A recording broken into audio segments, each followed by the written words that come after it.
हिंदी साहित्य संपूर्ण घटना चक्र क्विक रिवीजन विद आरती शर्मा। दोस्तों, आपको मेरा चैनल पसंद आए तो इसे लाइक करें, शेयर करें, सब्सक्राइब करें। साथ ही साथ मेरे वीडियोस के अगले नोटिफिकेशंस को पाने के लिए बेल आइकन को प्रेस करें। दोस्तों, आज हम करेंगे घटना चक्र का पार्ट 217, जिसमें हम देखेंगे अपना हिंदी व्याकरण संबंधी नया विषय अव्यय। ठीक है, तो गौर से सुनेंगे और समझेंगे अव्यय क्या होते हैं। ठीक है, बहुत ज्यादा मुश्किल चीजें नहीं है। ठीक, समझेंगे तो समझ में आ जाएंगी। ठीक, अव्यय एक ऐसा विषय है कि समझ में ही नहीं आता है ना, कंफ्यूजन बनी रहती है और बहुत ही मुश्किल टॉपिक लगता है, जबकि ऐसा कुछ भी नहीं है। ठीक, तो आप अपना धैर्य बनाए रखें और ध्यान से चीजों को समझें। ठीक, सबसे पहले अव्यय के संबंध में यह समझ लें कि अव्यय कैसा शब्द है। एक सिद्धांतवादी शब्द है। कैसा?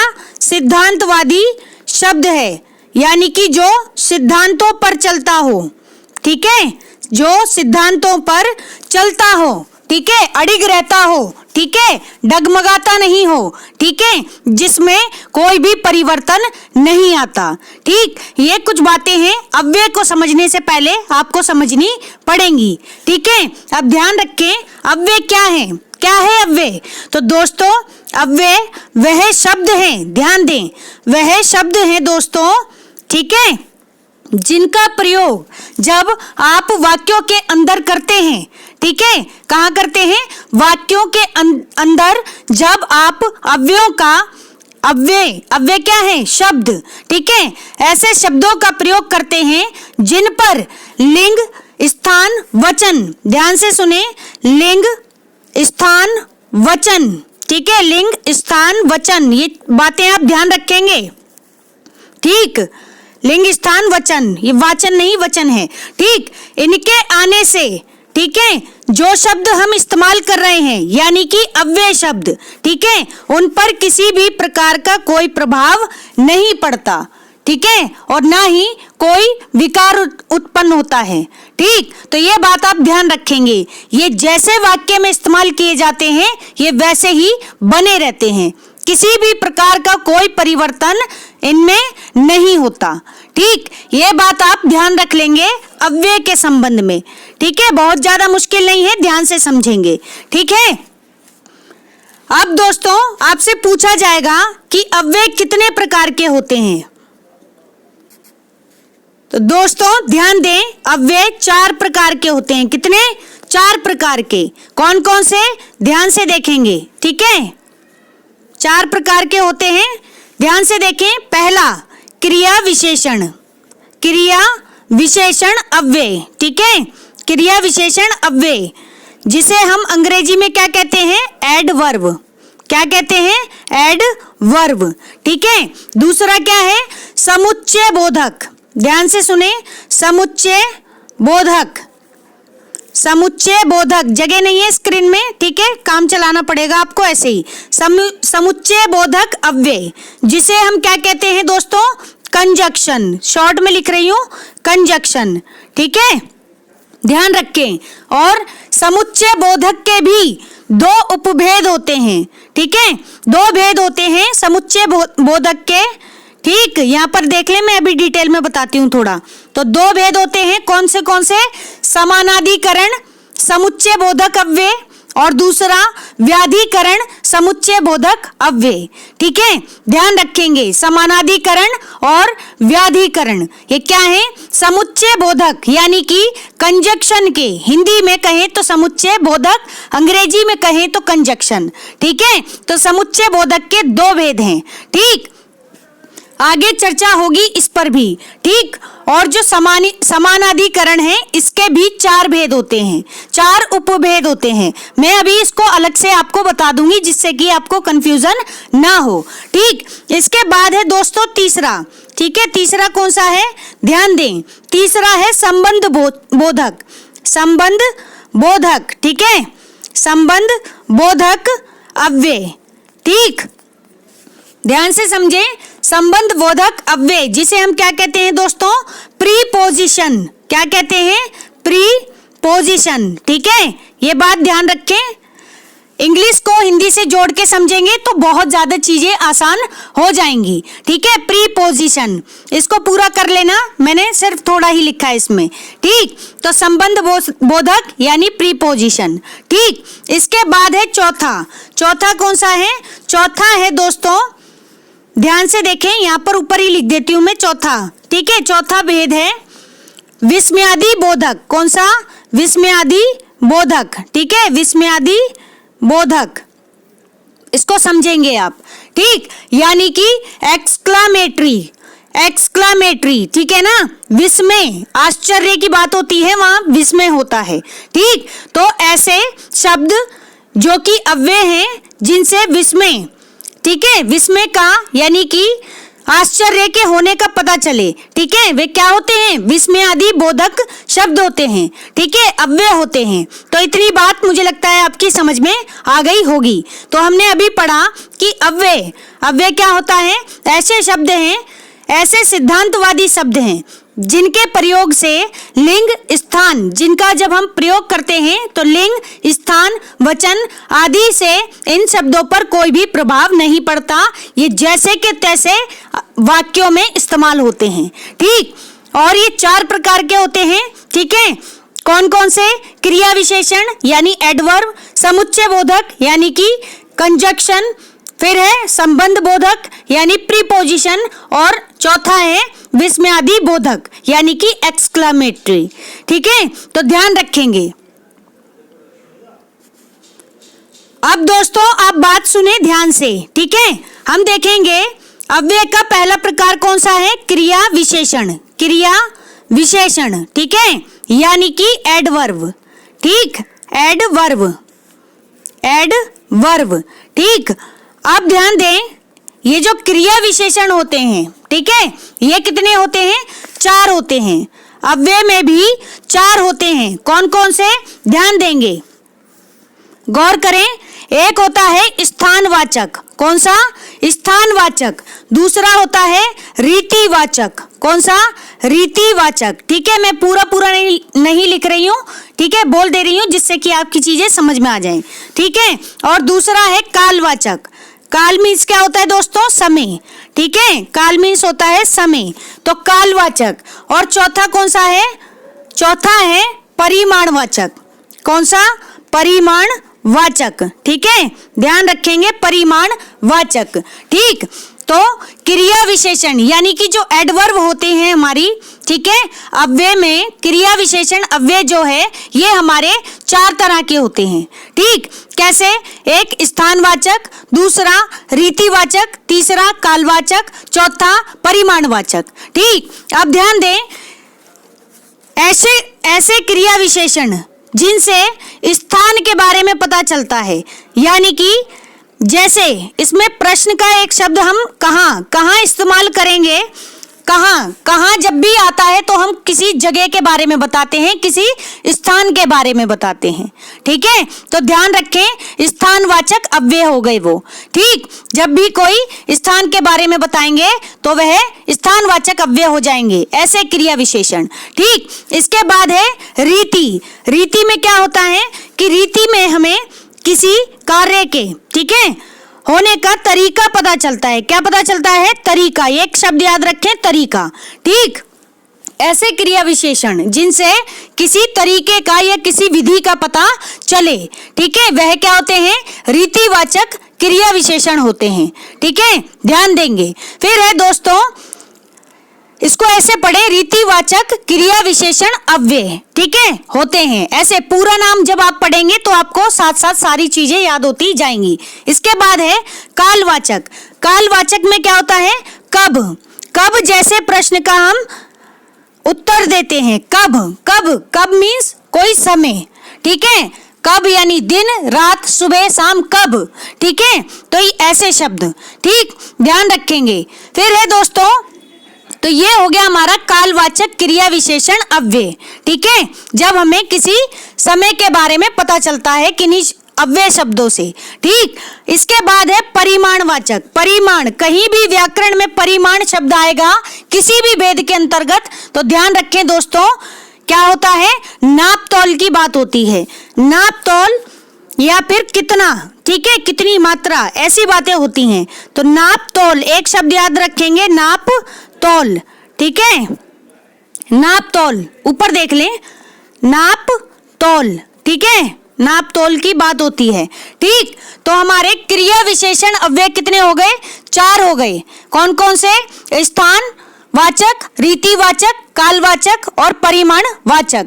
ठीक है, ध्यान रखेंगे, आपसे सीधे सीधे भेद पूछे जाएंगे कि बताइए कि रीतिवाचक अव्यय में किसका भेद है। ठीक है, तो आप बताएंगे क्रिया विशेषण का। प्रश्न ऐसे बनेंगे दोस्तों, ठीक है, ऐसे ही पूछ लिया जाएगा कि परिमाणवाचक अव्यय के किस प्रकार, अव्यय का किस प्रकार, अव्यय के का कौन सा प्रकार है, ठीक है, यह किस प्रकार का भेद है, तो आप बताएंगे क्रिया विशेषण का। ठीक है, तो प्रश्न आपके सामने ऐसे आएंगे, ठीक है, या फिर आपके सामने वे शब्द रख दिए जाएंगे जिनसे कि पूछा जाएगा कि पता लगाएं कि ये स्थानवाचक है, रीतिवाचक है, कालवाचक है या परिमाणवाचक है। तो स्थान में कोई जगह के बारे में पूछेंगे, रीति में कोई विधि या तरीका बताया जाएगा, ठीक, काल में कब का उत्तर दिया जाएगा और परिमाण में कितना, ठीक है, कितनी मात्रा पूछी जाएगी। ठीक है, तो ध्यान रखेंगे दोस्तों, ये है क्रिया विशेषण अव्यय। ठीक है, इसके बाद आता है दूसरा भेद, किसका? अव्यय का। कौन सा है? तो ध्यान दें, दूसरा प्रकार, ऐसे समझें इसे, समुच्चय बोधक, समुच्चय बोधक, ठीक है, समुच्चय बोधक अव्यय, जिसे हम क्या कहते हैं दोस्तों? कंजक्शन कहते हैं। ठीक है, कंजक्शन कहते हैं, इसको मैं यहाँ साइड में लिख देती हूँ, कंजक्शन अंग्रेजी का। ठीक है, अब ये कितने होते हैं? इसके 2 भेद होते हैं दोस्तों। कौन कौन से? समानाधिकरण, ठीक है, और व्याधिकरण। दूसरा कौन सा है? व्याधिकरण। ठीक है, ऐसे समझ लें। ठीक, अब ये जो समानाधिकरण है, इसके भी 4 उपभेद होते हैं। कितने? 4 उपभेद। ठीक है, 4 उपभेद। कौन कौन से? ध्यान से सुनेंगे, इसको मैं अभी अलग से कराऊंगी, पहले अभी आप इतना समझें। ठीक, स्क्रीन में जगह नहीं है इसलिए इसको अलग से बनाना होगा। ठीक, तो समुच्चय बोधक अव्यय कितने होते हैं? 2 होते हैं। कौन कौन से? समानाधिकरण समुच्चय बोधक अव्यय, दूसरा व्याधिकरण समुच्चय बोधक अव्यय। ठीक है, ध्यान रखेंगे, समानाधिकरण समुच्चय बोधक अव्यय के 4 उपभेद होते हैं। ठीक है, और व्याधिकरण के दोस्तों कोई उपभेद नहीं है। ठीक, तो अब हम देखेंगे समानाधिकरण के उपभेद। ठीक है, तो गौर करेंगे दोस्तों, समुच्चय बोधक, ठीक है, समुच्चय बोधक यानी कि कंजक्शन। ठीक है, ये शब्द बार बार रिपीट कर रही हूं जिससे आपके दिमाग में बैठ जाए। अब इसका जो हमने भेद पढ़ा है, कौन सा? समानाधिकरण। ठीक है, ध्यान रखेंगे, समानाधिकरण। अब इसके 4 उपभेद कौन से हैं? तो ध्यान रखेंगे, इसका पहला उपभेद है क्या? संयोजक। यहां देख लें, टेबल बना दे रही हूं मैं, ध्यान से देखें, संयोजक।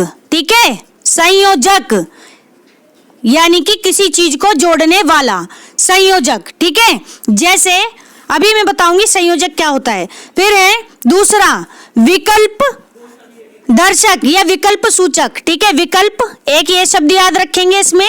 दूसरा शब्द याद रखेंगे विभाजक। ठीक है, विभाजक कौन सा होता है? विभाजक होता है। ठीक है, एक होता है संयोजक, ठीक है, यानी कि जो चीजों को जोड़ता है, 2 बातों को जोड़ेगा। एक होगा विकल्प यानी कि विभाजक, जो 2 चीजों को अलग करेगा।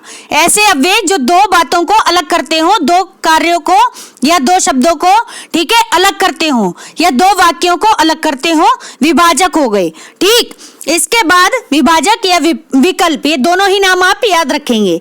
इसके बाद है दोस्तों तीसरा उपभेद है इसका क्या? विरोध दर्शक। विरोध, जैसा कि शब्द से ही पता चल रहा है, ऐसे अव्यय जिनसे विरोध दिखाई देता हो। ठीक है, विरोध दिखाई देता हो। ठीक है, ऐसे समझे आप इसे। तो वे क्या हैं? वे हमारे समुच्चय बोधक यानी कि समानाधिकरण के क्या हैं, विरोध दर्शक अव्यय हैं। ठीक है, इसके बाद है दोस्तों हमारा परिमाण दर्शक। परिमाण दर्शक चौथा कौन सा होगा, ऊपर देखें, परिमाण दर्शक। ठीक है, परिमाण मैंने बताया जहां कहीं भी परिमाण शब्द आए आपके दिमाग में सीधा क्लिक करना चाहिए, नाप तौल। नाप तौल, ठीक है, की बात हो। ठीक है, मात्रात्मक बात होगी। ठीक है, मात्रा पूछी जाएगी, क्वांटिटी। ठीक है, क्वांटिटी पूछी जाएगी, कोई चीज कितनी है, ज्यादा है, कम है, ये सारी चीजें। ठीक है, तो ध्यान दे, परिमाण। परिमाण में गौर करें, इसलिए ताकि, सॉरी दोस्तों, ये परिमाण नहीं होगा, परिणाम होगा। कौन सा, परिणाम होगा ये। परिणाम यानी कि किसकी वजह से, किसकी वजह से। ठीक है, तो ध्यान रखें, अव्यय, अव्यय का दूसरा भेद यानी दूसरा प्रकार है समुच्चय बोधक। समुच्चय बोधक के दो भेद हैं, समानाधिकरण समुच्चय बोधक अव्यय, दूसरा है व्याधिकरण समुच्चय बोधक अव्यय। समानाधिकरण समुच्चय बोधक अव्यय के चार भेद हैं। पहला संयोजक। संयोजक में हम कैसे शब्दों का इस्तेमाल करते हैं, इनकी पहचान के शब्द हैं दोस्तों, और, व, एवं, तथा। और, व, एवं, तथा, ऐसे ही सुन लें, जगह नहीं है स्क्रीन में। ठीक, इसके बाद आएगा दूसरा इसका समानाधिकरण का दूसरा उपभेद। कौन सा, विकल्प या विभाजक। विकल्प या विभाजक समानाधिकरण समुच्चय बोधक अव्यय। इसमें दोस्तों कैसे शब्द होते हैं, तो ध्यान दें, या, अथवा, वा, किवा, की, ना, ना की। ठीक है, ना नहीं, ना की, नहीं, तो, ऐसे शब्द होते हैं, ये क्या होते हैं, विकल्प विभाजक शब्द। ठीक है, ध्यान रखेंगे। फिर है तीसरा विरोध दर्शक। विरोध किन शब्दों से पता चलेगा, ऐसे कौन से अव्यय शब्द हैं जिनसे विरोध पता चले, तो दोस्तों लेकिन, किंतु, परंतु, पर, मगर, वरन, बल्कि, ये शब्द हैं जिनसे हमें पता चलता है कि ये क्या है, विरोध दर्शक शब्द हैं। विरोध दर्शक समुच्चय बोधक अव्यय हैं। ठीक है, विरोध दर्शक समानाधिकरण समुच्चय बोधक अव्यय हैं। ठीक, इसे ऐसे समझें आप। चौथा है हमारा परिणाम दर्शक। ठीक है, परिणाम दर्शक में कैसे शब्द इस्तेमाल होंगे, तो दोस्तों जब कभी आपको वाक्य में इसलिए, ताकि, सो, अतः, अतएव ऐसे शब्द मिले तो आप समझ जाएं कि वो क्या है, परिणाम दर्शक समानाधिकरण समुच्चय बोधक शब्द हैं। क्या है, परिणाम दर्शक समानाधिकरण समानाधिकरण समुच्चय बोधक शब्द हैं। ठीक है, तो ये चार उपभेद हैं किसके, समानाधिकरण समुच्चय बोधक अव्यय के। ठीक है, ध्यान रखेंगे दोस्तों। और व्याधिकरण, अब देखते हैं व्याधिकरण। वही हम बात करेंगे दोस्तों समुच्चय बोधक के दूसरे भेद। समुच्चय बोधक यानी कि कंजक्शन का दूसरा भेद। ठीक है, ध्यान दें, इसका दूसरा भेद कौन सा है, तो दूसरा भेद है दोस्तों व्याधिकरण। व्याधि शब्द देखो ध्यान से, व्याधिकरण, व्याधि उत्पन्न हो। ठीक है, अब ध्यान दें, ये कैसे शब्द हैं, यानी कि इनकी पहचान के लिए शब्द इस्तेमाल किए जाते हैं क्योंकि, ध्यान से सुने, क्योंकि, ठीक है, यदि, यदि, या फिर भी, जब ऐसे शब्दों का इस्तेमाल हो तो दोस्तों ये क्या है, ये व्याधिकरण समुच्चय बोधक अव्यय शब्द हैं। ठीक है, व्याधिकरण समुच्चय बोधक अव्यय हैं। ठीक है, ध्यान रखेंगे। तो ये थे दोस्तों अव्यय के दूसरे भेद, यानी समानाधिकरण और व्याधिकरण। ठीक है, ध्यान रखेंगे। अब बात करेंगे हम अव्यय के तीसरे भेद के बारे में। कौन सा है तीसरा भेद, तो दोस्तों तीसरा भेद है इसका संबंध बोधक। संबंध बोधक, संबंध क्या होते हैं, रिलेशन। ठीक है, संबंध बोधक। ठीक है, ध्यान से समझे, इसको हम क्या कहेंगे, प्रीपोजिशन। क्या कहेंगे, प्रीपोजिशन। ठीक है, प्रीपोजिशन। ठीक, अब ध्यान रखेंगे, जरूरी नहीं है कि प्रीपोजिशन, प्रीपोजिशन यानी कि पोजीशन से पहले आने वाले शब्द। ठीक है, किसी की स्थिति से स्थिति के पूर्व आने वाले शब्द। अब वो स्थिति कैसे होगी, तो वो स्थिति होगी दोस्तों, ध्यान दें कैसे होगी, गौर करें, यहां पर देखें, ठीक है। काल, काल के आधार पर होगी। काल मीन्स क्या होता है, समय, मैंने आपको बताया। या फिर स्थान, स्थान के आधार पर होगी। किसके आधार पर, स्थान के आधार पर, ठीक है। अब तीसरा क्या है, दिशा, दिशा के आधार पर, ठीक है। चौथा क्या है, चौथा है संरचना के आधार पर। किसके आधार पर, संरचना के आधार पर, ध्यान रखेंगे। और पांचवा क्या है, पांचवा है विरोध के आधार पर, ठीक है, विरोध, ध्यान से समझें। तो दोस्तों जो प्रीपोजिशन होती है, यानी कि जो संबंध बोधक अव्यय होते हैं, वो हमारे 5 तरह से पहचाने जाते हैं। कैसे, या तो काल के आधार पर, स्थान के आधार पर, दिशा के आधार पर, संरचना के आधार पर, या विरोध के आधार पर, ठीक है।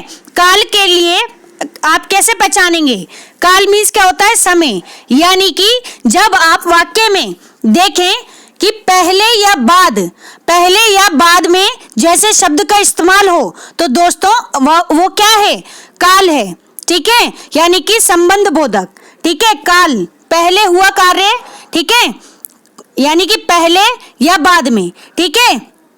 अब स्थान, स्थान में क्या होगा, ऐसे शब्द जैसे स्थिति बताएंगे किसी चीज की, कि वो कोई वस्तु है, वो किसी चीज के ऊपर है या नीचे है, ठीक है। इंग्लिश के प्रीपोजिशन अगर आपने पढ़े हो तो थोड़ा सा कनेक्ट करने की कोशिश करें, जैसे कि ऑन और अंडर, ठीक है, ऊपर और नीचे, ठीक है, ऐसे ध्यान रखें, ये स्थान के आधार पर, ठीक, संबंध बताएंगे किसी शब्द के साथ में, ठीक। इसके बाद आएगा दिशा, दिशा यानी कि दाएं बाएं दिशा बताएंगे, ठीक है। कोई वस्तु है या कोई व्यक्ति है, उसकी क्या बताएंगे, दिशा बताएंगे। तो ऐसे दिशा को सूचित करने वाले, ठीक है, संबंध बोधक शब्द, ठीक है, क्या कहते हैं, जिन्हें हम प्रीपोजिशन के नाम से भी जानते हैं। जैसे दाएं बाएं, कोई चीज है, मानो कहाँ रखी है, दाएं रखी है, लेफ्ट, ठीक है, दाएं, राइट, फिर बाएं, लेफ्ट, ठीक है, राइट लेफ्ट की बात करते हो, ठीक। इसके बाद है संरचना के आधार पर। संरचना के आधार पर कैसे, जैसे मान लें कि कोई वस्तु है, किसी के साथ में रखी है या किसी के अलावा, ठीक है, साथ में या अलावा, तो संरचना के आधार पर किसी के साथ जुड़कर आ रही है या उसके बिना जुड़कर आ रही है, तो वे क्या हो गई, संरचना संबंध बोधक अव्यय हो गए हमारे, ठीक। इसके बाद हमारा आएगा पांचवा, विरोध, विरोध दर्शक, ठीक है। तो विरोध संबंध वाचक अव्यय क्या होते हैं, जो किसी की विरोध, वी क्या है, विरोध बना है, वी आगे देखो क्या है, वी शब्द लगा है, यानी नेगेटिव है, विपरीत है, ठीक है, अपोजिट चलेगा, ये विलोम होगा, प्रतिकूल होगा, ठीक है। तो कोई शब्द किसी की विपरीत स्थिति को बताएं, ठीक है, या प्रतिकूलता को बताएं, ठीक है, या उसके विलोम शब्द को बताएं, ठीक है, अपोजिट को बताएं, तो वह क्या होते हैं, विलोम संबंध बोधक अव्यय होते हैं, ठीक है, ध्यान रखेंगे दोस्तों। तो यानी कि जिन शब्दों से किसी वस्तु, ठीक है, या व्यक्ति की, ठीक है, विपरीत होने का, प्रतिकूल होने का पता चले, तो वो क्या होते हैं, विरोध संबंध बोधक अव्यय होते हैं, ठीक है।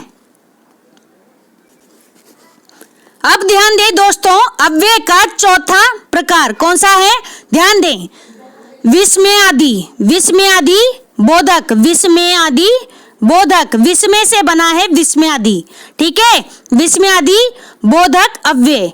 अब ये क्या होते हैं, तो दोस्तों अंग्रेजी में इसके लिए शब्द इस्तेमाल किया जाता है एक्सक्लामेटरी, क्या, एक्सक्लामेटरी, ठीक है, ध्यान दें, एक्सक्लामेटरी, ठीक है। अब जहां कहीं भी विस्मय का भाव हो, ठीक है, विस्मय का पता चले, या देखो इसका चिन्ह क्या होता है, चिन्ह देख लें, चिन्ह ये सबसे बड़ी पहचान है। कहीं भी आपको जहां पर भी विस्मयादि बोधक चिन्ह मिले, ठीक है, तो अगर आपको किसी का भेद याद भी ना हो, उपभेद भी याद ना हो, तो आप ये चिन्ह देख करके आप पता लगाएंगे कि ये कैसा है, विस्मयादि बोधक चिन्ह है, ठीक है। ऐसे ही ये दूसरे व्याकरण के दूसरे भेदों में भी इस्तेमाल होता है, दूसरे विषय के भेदों में। ठीक, ध्यान दें दोस्तों। तो एक्सक्लामेटरी यानी कि वे शब्द, ठीक है, वे शब्द जिनसे हमें आश्चर्य का बोध हो, विस्मय का भेद हो, विस्मय का भेद नहीं बोध हो। ठीक है, ध्यान दें, वे क्या होते हैं, हमारे विस्मयादि बोधक अव्यय होते हैं। जैसे अगर मैं बात करूं, हम डेली अपने दैनिक जीवन से जोड़कर देखो, ऐसे कितने शब्द हैं जो कि आप दैनिक जीवन में इस्तेमाल करते हैं। जैसे अरे, अरे तुम आ गए, ठीक है, अरे तुम आ गए। तो ये जो अरे, अरे बोलने के बाद थोड़ी देर के लिए हम चौंके, ठीक है, ठहरे, तो हमें चौंकने का आभास हुआ। ठीक, तो अरे क्या, वाह, ठीक है, वाह एक शब्द है, वाह क्या बात कर दी, वाह क्या बात कर दी। ठीक है, फिर हम बोलते हैं हाय, हाय तुम कितनी सुंदर हो, ठीक है, हाय तुम कितनी सुंदर हो, ऐसे बोलते हैं। और फिर कहते हैं कि नजर लगाओगे क्या, नजर लगाओगे क्या। ठीक है, तो ये वही हाय है। ठीक है, ध्यान रखें। तो ऐसे ही उफ कितनी गर्मी है, उफ, ठीक है, उफ शब्द ध्यान रखें, ये भी क्या है, ये भी एक्सक्लामेटरी यानी विस्मयादि बोधक अव्यय है। तो ध्यान से सुनेंगे दोस्तों। अरे, क्या, वाह, आहा, हाय, उफ, छी, सावधान, बाप रे, जी, ये कैसे शब्द हैं, ये सभी शब्द हैं दोस्तों विस्मयादि बोधक अव्यय। ठीक है, ध्यान रखेंगे। वाक्य में अगर आपको ये सभी शब्द कहीं भी मिलते हैं तो तुरंत पहचान जाएं कि अव्यय के किस प्रकार का कौन सा भेद है ये। ठीक है, तो ध्यान रखेंगे। और मेन फॉर्मेशन जो है अव्यय की, उसे आपको ध्यान रखना है। क्या पढ़ा था हमने स्टार्टिंग में पढ़ा था दोस्तों कि अव्यय के 4 प्रकार, कौन से, क्रिया विशेषण यानी एडवर्ब, दूसरा कंजक्शन यानी समुच्चय बोधक, तीसरा संबंध बोधक अव्यय प्रीपोजिशन, फिर हमने चौथा पढ़ा विस्मयादि बोधक यानी एक्सक्लामेटरी। ठीक है, विस्मयादि बोधक अव्यय। तो दोस्तों ये होते हैं हमारे अव्यय। ठीक है, इनके संबंध में अब हम अगले वीडियो में करेंगे प्रश्न, तो ध्यान से सुनेंगे दोस्तों। ठीक है, तो दोस्तों हमारा आज का ये वीडियो यहीं समाप्त होता है। Thanks for watching. अगर आपको मेरे वीडियोस पसंद आ रहे हैं तो इन्हें लाइक करें, शेयर करें, मेरे चैनल को सब्सक्राइब करें, साथ ही साथ मेरे वीडियोस के अगले नोटिफिकेशंस को पाने के लिए बेल आइकन को प्रेस करें। धन्यवाद दोस्तों।